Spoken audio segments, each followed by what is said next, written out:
আসসালামু আলাইকুম বন্ধুরা, আজকে আমরা আগুন ছাড়া ফুলকপির কাবাব বানিয়ে খাবো।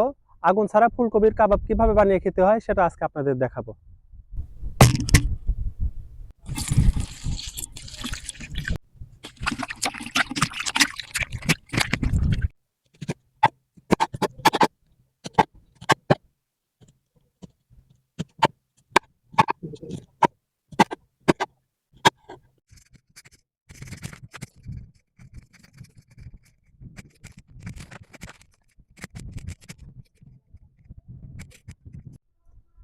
মরিচের গুঁড়া, মরিচের চিলি ফ্লেক্স, স্বাদ মতো লবণ,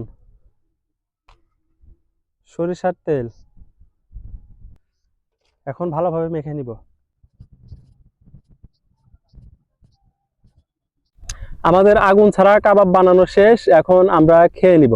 বিসমিল্লাহ।